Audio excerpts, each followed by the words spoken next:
Hola, este video es parte del segundo ejercicio del curso transversal de patrimonio.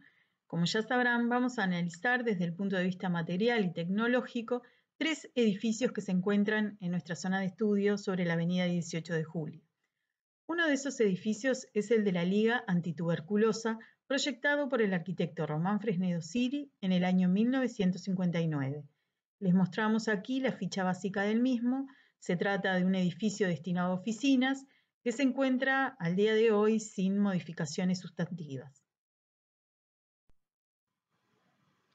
Vamos a dedicar ahora unos minutos a conocer un poco más este edificio y su historia.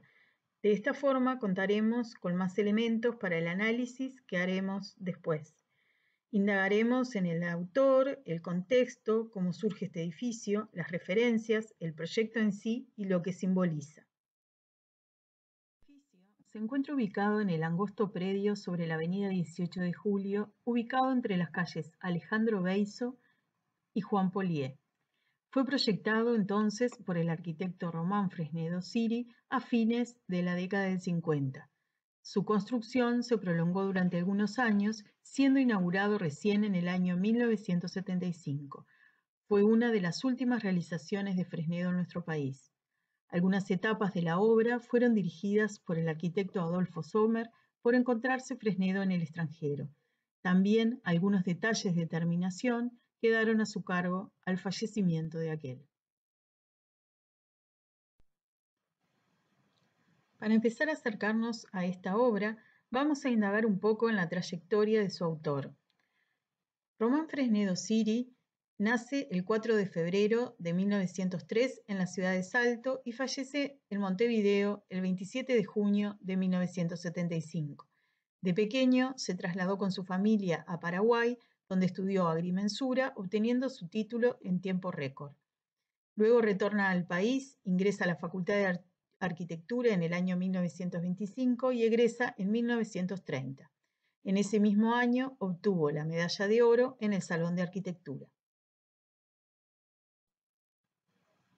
Formó parte de una destacada generación integrada por un grupo de arquitectos formados en la academia, pero que se nutrieron también de lo nuevo, recogieron la experiencia de las vanguardias internacionales, reelaborando y adoptando una renovadora manera de pensar, de proyectar y construir la arquitectura y las ciudades. Entre ellos se encontraban Obriot de los Campos, Gómez Gabazo, Arbeleche, Canale, Artucio, entre otros. Fueron alumnos de profesores como José Pedro Carré, Julio Vilamajó, Mauricio Craboto, Rodolfo Margós, Carlos Zurraco. Realizó varios viajes de estudio como complemento a su formación. A Europa en el año 1930 y 1934, a Estados Unidos en 1941. En ellos tomó contacto con las nuevas corrientes de la arquitectura internacional, registró con su lápiz, carbonilla o pastel diversas construcciones y lugares que visitó. Fresnedo ejerció la docencia en la Facultad de Arquitectura hasta 1943 como profesor de proyectos de arquitectura. Fue también profesor de construcciones rurales en la Facultad de Agronomía entre 1954 y 1958. Su actividad profesional fue amplia y diversa. Participó de numerosos concursos de arquitectura obteniendo destacados premios. Realizó numerosos proyectos como arquitecto independiente, trabajó como funcionario de UTE entre 1932 y 1946, construyó edificios públicos y privados de primer nivel tanto en nuestro país como en el extranjero. También desarrolló proyectos urbanos y de diseño a distintas escalas. Los estudios publicados sobre la trayectoria de Fresnedo resaltan su vasta cultura y su personalidad polifacética, que lo lleva a estudiar agrimensura en Paraguay antes de cursar arquitectura en Montevideo, a interesarse tanto por las artes plásticas como por los deportes náuticos e incluso a ejercer funciones de diplomático. Sin lugar a dudas, es un protagonista de primera línea en la historia de la arquitectura uruguaya. Su trayectoria abarca la concreción de varias obras importantes en el Uruguay y en el exterior. Les dejamos aquí algunas de las claves o características generales de la arquitectura de Fresnedo. Realizaremos ahora un rápido recorrido por sus principales obras, donde iremos viendo algunos de estos aspectos que se detallan a continuación.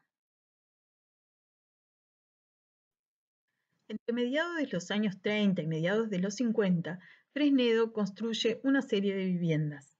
Con implantaciones y predios muy diversos, sus experimentos en el espacio doméstico manifiestan la búsqueda de integración entre el espacio construido y el exterior, la interconexión espacial en el interior, donde las partes participan del todo a través de las múltiples alturas, la presencia de amplios paños de vidrio en las fachadas como correlato de lo anterior, una secuencia rítmica de elementos verticales que rematan en una cornisa o alero, entre otras características comunes. En los proyectos de vivienda unifamiliar se visibiliza la incorporación de los postulados modernos, mediados por su mirada particular, el tránsito de una modernidad de carácter ecléctico a un modelo de mayor madurez. Desde el punto de vista formal, como señala García Esteban, no llega al desnudismo aséptico ni al exceso decorativo, eclecticismo y flexibilidad como muchos de los arquitectos de la primera modernidad en el Uruguay. También en el diseño del espacio doméstico, Fresnedo muestra su condición de arquitecto, capaz de articular las distintas escalas con la misma calidad, desde el equipamiento a la condición urbana. El resultado es una saga impecable por sus calidades formales y espaciales, que articula de modo eficaz la excelencia proyectual con el valor asignado a la casa en tanto universo. Por la vía de los concursos, Fresnedo accedió a proyectos cuyos programas le permitieron experimentar la escala mayor, el edificio institucional, la referencia urbana, siendo significativamente el primero de este tipo en concretarse la nueva sede para la Facultad de Arquitectura. En el año 1938 gana 2 concursos, la tribuna para el Hipódromo de Maroñas y el nuevo edificio para la Facultad de Arquitectura, que se constituyeron en obras paradigmáticas en Uruguay. El Palacio de la Luz es la materialización de una imagen institucional, la imagen de la empresa industrial del Estado proyectándose hacia la ciudad, pero es también una manifestación de cómo Fresnedo manejó forma y materia, arte y técnica, como conceptos integrados en su dinámica proyectual. El planteo original proponía un ordenamiento urbanístico de la zona y la creación de un centro cívico donde el edificio para la administración de UTE sería el elemento central. Las fachadas se articulan en base a pilares que abarcan toda la altura del edificio, determinando sus parteluces las dimensiones de las ventanas fijas, alternando así la opacidad del hormigón con la reflectividad del vidrio. Por razones de economía, se suprimieron algunos pisos del proyecto original, alterando las proporciones proyectadas. No obstante, la decisión de Fresnedo de intercalar 2 pilares no estructurales entre 2 estructurales hace evidente la intención de acentuar la verticalidad a la vez que le otorga ritmo y homogeneidad, que solo se ve interrumpida en la fachada principal por el gran cuadro de mármol negro que enfatiza el acceso. Evidentemente, hay referencias a los rascacielos de Nueva York que el arquitecto seguramente analizó en su viaje en el año 1941. La integración de las artes plásticas a la arquitectura, incluyendo obras de Eduardo Yepes, Pablo Serrano, José Cuneo, como el uso del mármol y la madera, le permiten jerarquizar los espacios de mayor simbolismo y muestran el disfrute en el diseño del detalle y la gran sensibilidad artística de Fresnedo. Prácticamente en forma simultánea al edificio de la UTE, proyecta el Sanatorio Americano. Es una etapa de su carrera plena de concreciones, varias residencias, otras obras para el Hipódromo de Maroñas, el Palacio de la Luz, el Sanatorio Americano y el plan de urbanización del Rincón del Bonete, entre otras. Permitieron a Fresnedo la construcción de un vocabulario formal propio. Durante la ejecución de las obras del Sanatorio Americano, Fresnedo conoció al doctor Nelson Líbero, quien le encomendó el proyecto para el Sanatorio Pedro II en la ciudad de San Pablo, Brasil, un edificio cuya concreción tuvo características semejantes a las del Sanatorio Americano en volumen e importancia. Por otra parte, el tema hospitalario fue retomado por Fresnedo en varias oportunidades, entre las que destacan la ampliación del Hospital Británico en la década del 50 y el proyecto de 1974 para un nuevo hospital militar cuyas obras no se completaron.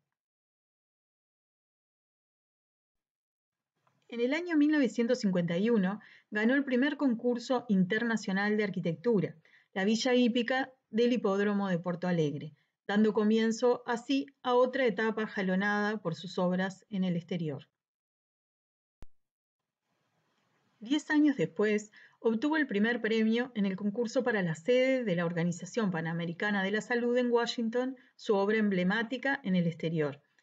Su planteo responde al particular predio triangular tensionado por una retícula y una fuerte diagonal hacia el noreste. Con una original concepción volumétrica, el edificio está formado por dos cuerpos elevados sobre pilares, uno cilíndrico de 3 niveles para la sala de congresos y otro volumen curvo de 10 niveles unido al anterior a nivel del primer piso, y donde se alojan las oficinas, biblioteca y sala de reuniones.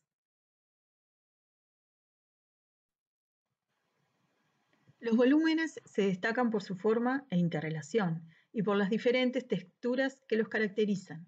La pantalla curva utiliza las nervaduras verticales ensayadas en varios proyectos anteriores, mientras que el cilindro presenta una grilla de elementos prefabricados en forma de rombos. La concepción general del conjunto muestra una gran preocupación por resolver los aspectos estructurales y de acondicionamiento, coordinando aspectos funcionales, técnicos y formales.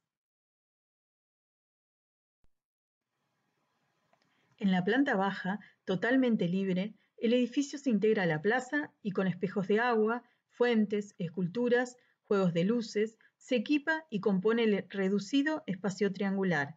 Se buscó la integración del edificio y la plaza, de tal modo que ésta no solamente rodea al edificio, sino ingresa y es parte de él. Como en la mayoría de sus obras, el arquitecto buscó la integración de las artes plásticas a la arquitectura y también asumió el diseño integral de los elementos que componen el equipamiento. Por sus trabajos realizados para el edificio de la OPS en Washington, Fresnedo recibe hacia 1971 el encargo de proyectar y dirigir la sede de dicha institución en la flamante capital brasilera. El conjunto tiene características formales similares, lo que fue buscado específicamente para darle a la institución una imagen de identidad que hiciera sus sedes fácilmente reconocibles en cada ciudad. Un mismo partido, con distintas escalas en los volúmenes, los que nuevamente aparecen elevados, favoreciendo la transparencia y enmarcando el paisaje. También se observan similitudes en el tratamiento de las fachadas de ambos edificios, trabajadas en bases a nervaduras verticales. Fue un dibujante excepcional, abordó con gran calidad distintas técnicas que manejaba con maestría como herramienta para el proyecto o como vehículo de expresión artística, porque aunque su obra arquitectónica es la más conocida y la que le otorgó el reconocimiento nacional e internacional, Fresnedo fue también artista plástico, músico, fotógrafo, diseñador de interiores, de muebles, de afiches, de barcos y yates. En 1940, obtuvo uno de los primeros premios en un concurso internacional de diseño de equipamiento organizado por el Museo de Arte Moderno de Nueva York, en el que también se destacaron equipos de México, Argentina y Brasil, instancia que abrió un capítulo importante para los diseñadores latinoamericanos. En varias oportunidades proyectó arquitectura y equipamiento, como veremos en el edificio de la Liga Antituberculosa o en estos que veíamos antes, el de la OPS, o en estos diseños para las oficinas de Varig en Montevideo. Para finalizar esta introducción al edificio a partir del análisis de la obra del autor, diremos que Fresnedo incorporó el pensamiento moderno que se consolidó en Uruguay hacia la mitad del siglo pasado. Fue un arquitecto consistente, renovador, original, integró sin fórmulas a aportes tanto de Wright como de Mies, una modernidad que sintetiza, como señaló García Esteban, una caracterización formal propia compromiso con la realidad, empleo de técnica viable y ajuste a los imperativos funcionales. Fue un creador trascendente y prolífico, capaz de abarcar disciplinas y escalas muy diferentes, con la misma sensibilidad y capacidad técnica. Pero volvamos al edificio de la Liga Antituberculosa. Como ya dijimos, se trata de un edificio construido para albergar las oficinas y otras dependencias de la Comisión Honoraria para la Lucha Antituberculosa, por sus siglas CHLA. Dicha institución fue creada por ley en el año 1946 en respuesta a la grave incidencia que tuvo la tuberculosis en nuestro país, sucediendo a una intensa movilización que tuvo lugar en el año 1943, denominada la Cruzada Antituberculosa Nacional.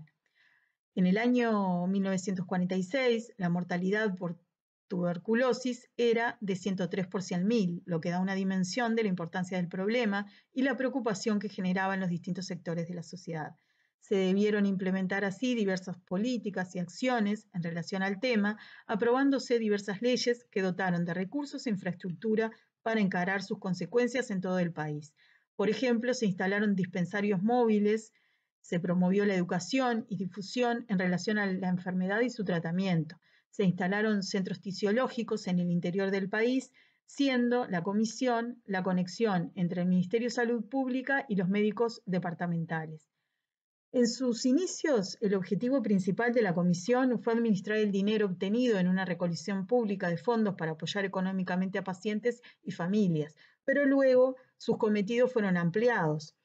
Se trata entonces de una institución que realizaba un amplio abanico de actividades, entre ellas la administración de recursos, la implementación de estudios y tratamientos a la población, coordinación de campañas de prevención, de educación y difusión, y de las distintas acciones descentralizadas en el país. Por lo tanto, tenían múltiples funciones a cumplir. En este contexto es que se le encarga al arquitecto la elaboración de un proyecto para la sede de esta institución. Fresnedo, en aquel entonces, participaba en numerosas asociaciones y actividades sociales y culturales en el país, vinculándose además con las actividades de la Liga. Vemos aquí dos ejemplares del boletín publicado por la Liga, uno del año 1975, donde se hace referencia a la culminación de las obras del edificio sede, y otro del año 1976 a propósito del edificio de la OPS de Brasilia. Esta obra, entonces, presenta particularidades muy apreciables por la complejidad del programa y las condiciones exiguas del predio. Se trata entonces de un edificio destinado a alojar las principales oficinas de una institución que desplegaba un amplio abanico de actividades. Por ende, presenta un complejo programa con locales destinados a oficinas, archivos, salas de reuniones, conferencias y demás servicios. El predio, de pequeñas dimensiones, se ubica con frente a la avenida 18 de Julio, número 2187, hacia el centro de la cuadra. Se trata de una larga y angosta faja cuyo ancho apenas alcanza los 10 metros. El edificio se implanta ocupando todo el ancho del terreno. Como podemos apreciar en los cortes y fachada, el edificio se desarrolla en 9 niveles, contando con subsuelo, planta baja y 7 plantas altas. Presenta una estructura de hormigón armado. La flexibilidad de la planta es un aspecto significativo a la hora de la disposición de los espacios. La estructura así lo permite, ya que prácticamente se encuentra restringida a los laterales del edificio en los muros medianeros. Los pilares dejan libre una luz de casi 10 metros sin apoyos intermedios. Presenta una planta libre, articulada en 2 bloques separados por un pozo de aire y luz, ambos comunicados por una zona común de servicios higiénicos. Los núcleos de circulación vertical se disponen lateralmente, dejando el resto del área libre para su ocupación. Si bien se realizan algunos tabiques en madera y vidrio que privatizan algunos ambientes, como es el caso de la oficina del jefe o director en las plantas altas. Los servicios se colocan en la circulación como estrategia para facilitar el acceso y para no crear pequeños núcleos en cada habitación. En las plantas altas, en que se desarrollan funciones administrativas similares, ambos sectores participan de una unidad espacial que se logra a través de la comunicación visual dada por amplios vanos vidriados que permite que desde el segundo cuerpo del edificio se aprecie el funcionamiento de los locales del primero. Vemos aquí las plantas del subsuelo y la planta baja, además de un sector del corte longitudinal por ambos niveles. El acceso principal al edificio se encuentra en el centro de la fachada. Lateralmente se ubica una rampa vehicular que conduce hacia el subsuelo, donde se disponen los garages, depósitos, talleres electrotécnicos y mecánicos. Actualmente se han hecho modificaciones para adaptar la planta a las nuevas necesidades funcionales. La planta baja se encuentra elevada con respecto al nivel de la vereda, dispone de una sala de control de acceso, un vestíbulo o hall destinado a exposiciones y una sala de conferencias. Las circulaciones verticales, escalera y ascensor, como ya dijimos, se colocan de forma lateral sobre la medianera. El hall de acceso, vidriado hacia la calle, permite la entrada de luz y genera una mayor relación con el exterior. La doble altura, característica de la obra de Fresnedo, genera un espacio amplio cuyas paredes se encuentran revestidas de mármol. Este sector se destina además al desarrollo de exposiciones. Luego se encuentra la sala de conferencias con capacidad para 110 personas, con entrada por la sala o por un pasillo lateral. Como se aprecia en la fotografía, presenta revestimientos en las paredes con diseños geométricos. En las plantas altas se ubican todos los locales administrativos, contable, archivos, sala de sesiones, bibliotecas y demás. Cada piso tiene un pequeño hall de entrada para los ascensores y las escaleras, desde donde los usuarios acceden a las salas de trabajo. A pesar de la poca amplitud, el arquitecto ordena las funciones con el fin de satisfacer las necesidades establecidas. Para la iluminación y ventilación, se proponen 3 aberturas por piso en la fachada del edificio y un pozo de aire y luz interno. Los 3 módulos de aberturas corresponden en la planta, un módulo para la sala principal del piso, que se señala como la del jefe en planta, y otros 2 módulos para el área de trabajo. Como mencionamos, presenta una planta libre articulada en 2 bloques, separados por un pozo de aire y luz, ambos comunicados por una zona común de servicios higiénicos. Ambos sectores participan de una unidad espacial lograda por la permeabilidad visual dada por los amplios vanos vidriados.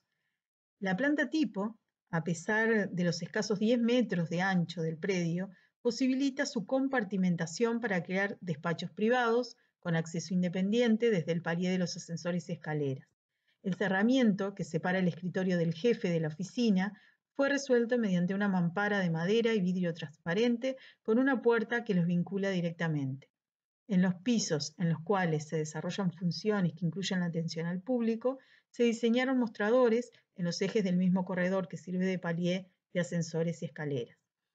La flexibilidad de esta planta se apreció plenamente cuando se puso en funcionamiento el edificio. Se fue compartimentando según las necesidades. Es así que, por ejemplo, la biblioteca se instala en el 5º piso, en el segundo cuerpo del edificio, ocupando la totalidad de la superficie. En cambio, en el 3er piso, también en el segundo cuerpo, en lugar de la biblioteca se ocupa parte del mismo con el archivo y en el resto se instalan escritorios.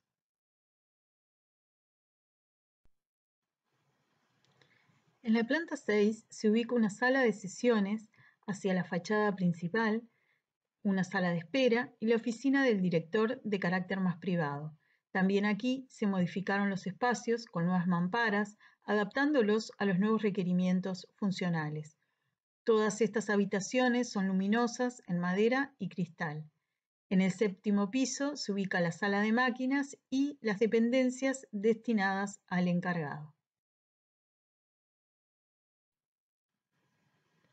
En todos los ambientes hay un cuidadoso uso del color y las texturas de terminaciones que denota la preocupación por lograr un entorno que satisfaga plenamente al ser humano en el desarrollo de sus actividades. Como en la mayoría de sus obras, Fresnedo diseña todos los detalles de los elementos constitutivos, incluyendo el equipamiento. En este caso, realizó el diseño de mesas, escritorios, sillones y algunos artefactos lumínicos, todos de gran belleza, logrados aún con mínimos recursos, condición a la cual debió ceñir toda la realización. A pesar de que no se aprecia del todo en estas imágenes, el color contribuye a destacar elementos del mobiliario. Los placares y estanterías se encuentran pintados de azul claro, contrastan con las paredes en gris claro. Los pisos de parquet muy oscuro y las mesas y escritorios de madera clara casi natural. También en los detalles se revelan las actitudes creativas del arquitecto. Por ejemplo, las luminarias presentan un diseño muy particular en forma de U de vidrio. La sencillez en las plantas se corresponde también con una simple y coherente fachada realizada en hormigón armado visto, en la cual se destacan los vanos vidriados. El edificio resulta un elemental volumen, un prisma rectangular que se adapta al angosto predio. La fachada divide claramente la base y el cuerpo del edificio. La base, que comprende la planta baja, se encuentra retranqueada aproximadamente 1,30 m del cuerpo principal. El tratamiento en la base se realiza a través de aluminio y vidrio, buscando resaltar la transparencia y permeabilidad entre la calle y el interior del edificio, que es un tema recurrente en la arquitectura de Fresnedo. Mientras que el cuerpo del edificio está conformado por un plano macizo de hormigón armado, en el que destacan los vanos con marcos salientes, con un predominio igualmente de los vacíos sobre los llenos.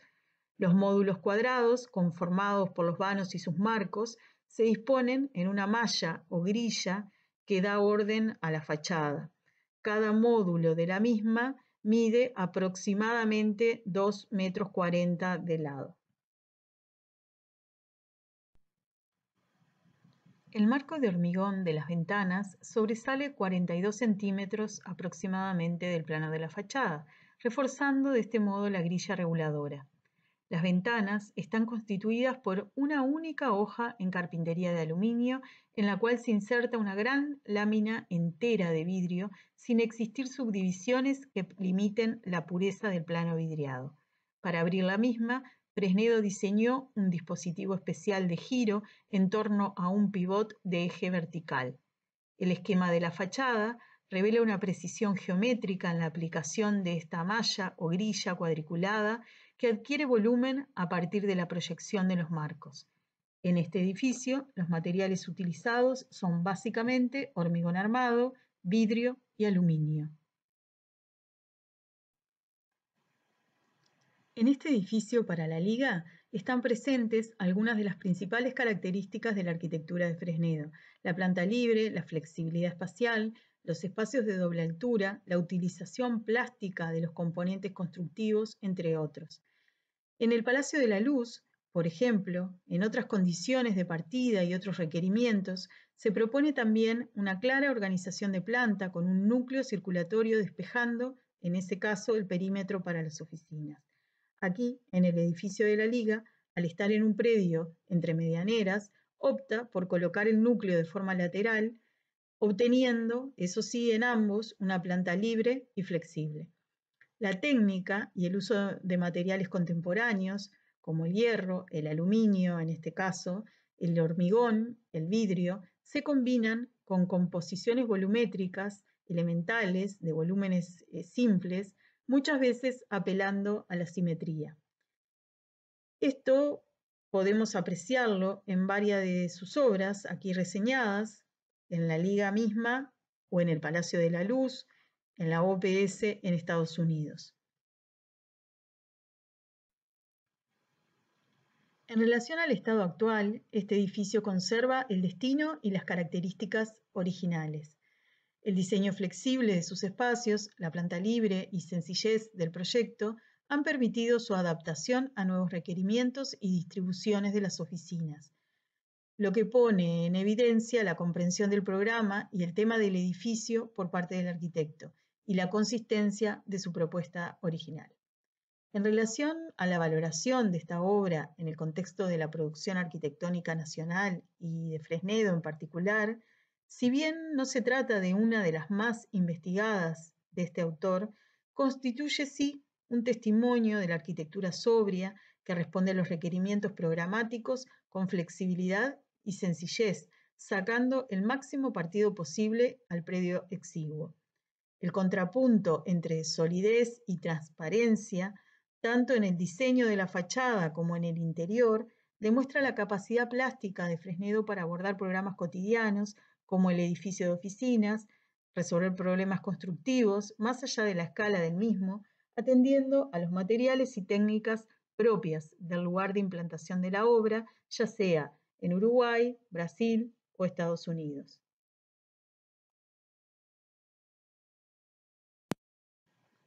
Para finalizar, les dejo un listado de bibliografía y referencias que pueden consultar para profundizar.